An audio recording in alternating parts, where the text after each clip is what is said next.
जय हिंद मित्रों। मेरा ये संदेश शेयर कर दें जिससे कि जिस जमात के लिए है, जिस सेकुलर जमात के लिए है, उन तक ये संदेश पहुंच जाए। कई लोग देश में हिंदू मुस्लिम एकता की बात करते हैं, लेकिन मेरा उनसे सीधा सा सवाल है कि आप इसी देश में रहते हैं। इस देश में कई मुस्लिम बस्तियां हैं, सैकड़ों हजारों, हर शहर, हर गली, हर कस्बे में मुस्लिम बस्तियां हैं, लेकिन क्या कभी आपने हिंदू बस्ती का नाम सुना? नहीं सुना। इसके पीछे वजह क्या है? ये सवाल है मेरा सीधा सा देश की सेकुलर जमात से। मेरी समझ में तो सिर्फ एक ही सवाल आता है, एक ही जवाब आता है कि वो आपके बीच रहकर आपको परखना चाहते हैं और आप डर के मारे उनके बीच नहीं रह सकते। इसे आप प्रेम का नाम देकर के सिर्फ खुद को भ्रमित कर सकते हैं, दूसरों को नहीं। ये प्रेम नहीं, ये डर है। आप मुस्लिम बस्तियों में नहीं रह सकते।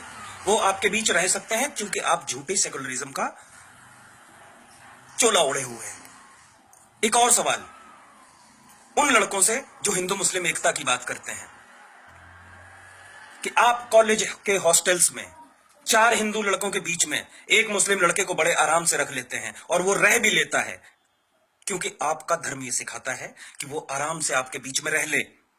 लेकिन मुझे वो रूम चाहिए जिसमें 4 मुस्लिम लड़कों के बीच में एक हिंदू रह रहा हो। आपको नहीं मिलेगा। आप ढूंढते ढूंढते मर जाओगे, लेकिन आपको नहीं मिलेगा। इसकी भी एक वजह है, क्योंकि वो आपके बीच रह सकता है आपकी बातें जानने के लिए, आपको समझने के लिए, लेकिन आप नहीं रह सकते। आपकी फटती है, डर है आपका। अगला सवाल मेरा मुस्लिम लड़कियों से। फेसबुक पे मैंने कई बार देखा है, मैंने जब सवाल किया कि आपकी मित्रता सूची में मुस्लिम है, तो उनका स्पष्ट जवाब होता है कि तो क्या हुआ, सभी धर्म समान हैं। अरे कैसे सभी धर्म समान हैं?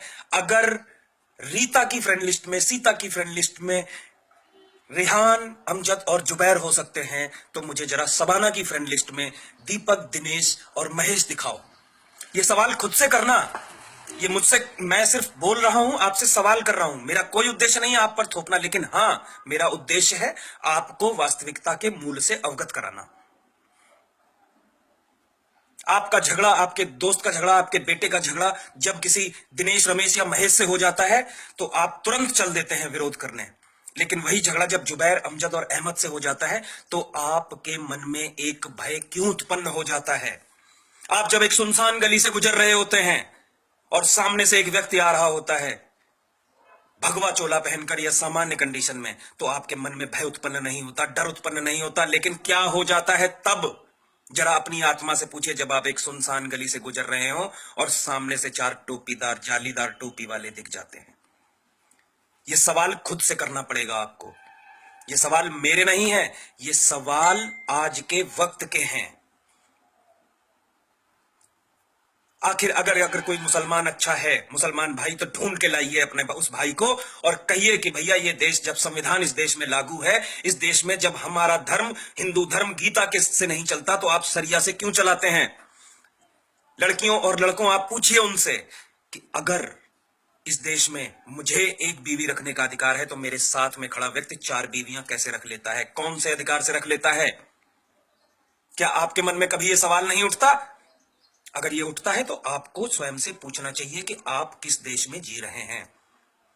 एक तरफ आप, मर्दों से मेरा सवाल है कि आपका तलाक हो जाता है तो आपको सालों कोर्ट के चक्कर लगाने पड़ते हैं, लेकिन वहां तो तलाक तलाक तलाक बोल के काम खत्म कर दिया जाता है। कौन से कानून के हिसाब से? ये ऐसे सवाल हैं जिन्हें हर व्यक्ति को दूसरे से पूछना पड़ेगा, एक दूसरे से पूछना पड़ेगा। लड़का हो, लड़की हो, महिला हो, औरत हो, बुढ़ा हो, जवान हो। आखिर क्या है इस देश में कि मैं जो मंदिर में दान दे करके आता हूं 10 रुपए, उसमें से 4 रुपए सरकार ले लेती है, जबकि उनके पास एक भी मस्जिद मदरसे का खाका नहीं है कि उसमें क्या आया क्या गया। मेरा उद्देश्य यह नहीं है कि उनको मैं टॉर्चर करूं, मेरा उद्देश्य यह है कि सारे कानून सिर्फ हम पे ही क्यों लागू होते हैं। ये सवाल पूछने पड़ेंगे। मैं तो जग गया हूं। मेरा उद्देश्य है ज्यादा से ज्यादा लोगों से ये सवाल पूछें और लोगों को जागरूक करें। बहुत जल्द ही इसको लेकर के सड़कों पर युवाओं का एक आंदोलन आने वाला है, जिसमें आप सभी का मुझे पूरा सहयोग चाहिएगा। मैं मांगूंगा, आपसे हाथ फैला के मांगूंगा, आपको बातें समझा के मांगूंगा, आपसे निवेदन करके मांगूंगा, आपसे जानकारी दे करके मांगूंगा। लेकिन मित्रों, मुद्दा यहाँ पे धर्म का नहीं, मुद्दा है कि आखिर हमें बेवजह क्यों दबाया जाता है।